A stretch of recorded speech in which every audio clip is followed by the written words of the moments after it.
Hi all, welcome to Blasters arena.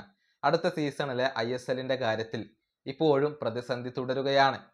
അതായത് പുതിയ ഒരു കൊമേഴ്ഷ്യൽ പാർട്ണറുടെ കാര്യത്തിൽ ഒരു അന്തിമ തീരുമാനം എടുക്കാൻ ഇതുവരെ ഓൾ ഇന്ത്യ ഫുട്ബോൾ ഫെഡറേഷന് കഴിഞ്ഞിട്ടില്ല. ജീനിയസ് സ്പോർട്സിന്റെ ബിഡ് സ്വീകരിക്കാനുള്ള ഒരുക്കത്തിലാണ് ഫെഡറേഷൻ ഉള്ളത്.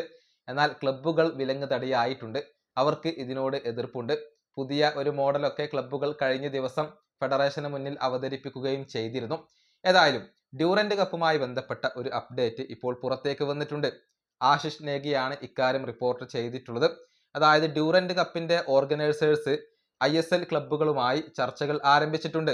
2026 എഡിഷൻ നടത്താനുള്ള ഒരു തീയതി ഫെഡറേഷൻ ഡ്യൂറന്റ് കപ്പിന്റെ ഓർഗനൈസേഴ്സിന് നൽകിയിട്ടുണ്ട്. ജൂലൈ 15 മുതൽ ഓഗസ്റ്റ് 15 വരെയാണ് തീയതി. ആ ഒരു മാസത്തിനുള്ളിൽ ഡ്യൂറന്റ് കപ്പ് നടത്തണം എന്നാണ് ഫെഡറേഷൻ ഇപ്പോൾ ഇതിന്റെ സംഘാടകരോട് ആവശ്യപ്പെട്ടിട്ടുള്ളത്. പക്ഷേ ഇതുവരെ ക്ലബ്ബുകൾ ആരും തന്നെ ഇതിൽ പങ്കെടുക്കാൻ തീരുമാനിച്ചിട്ടില്ല. അതല്ലെങ്കിൽ സംഘാടകർക്ക് മുന്നിൽ ISL ക്ലബ്ബുകൾ വഴങ്ങിയിട്ടില്ല എന്നുള്ളതാണ്. അതായത് അടുത്ത ISLന്റെ കാര്യത്തിൽ വ്യക്തത ലഭിക്കാതെ ഡ്യൂറന്റ് കപ്പിൽ പങ്കെടുക്കില്ല എന്നുള്ള ഒരു നിലപാടാണ് ഇപ്പോൾ ക്ലബ്ബുകൾ എടുത്തിട്ടുള്ളത്. ഇത് ഡ്യൂറന്റ് കപ്പിന്റെ സംഘാടകർക്ക് വലിയ പ്രതിസന്ധി ഉണ്ടാക്കുന്ന ഒരു കാര്യമാണ്.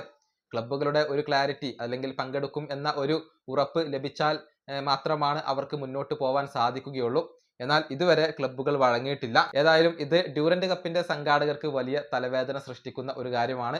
ISLന്റെ കാര്യത്തിൽ ഒരു വ്യക്തത ലഭിച്ചാൽ മാത്രമാണ് ഡ്യൂറന്റ് കപ്പിൽ പങ്കെടുക്കുമോ ഇല്ലയോ എന്നതിൽ ഈ ക്ലബ്ബുകൾ ഒരു അന്തിമ തീരുമാനം എടുക്കുക.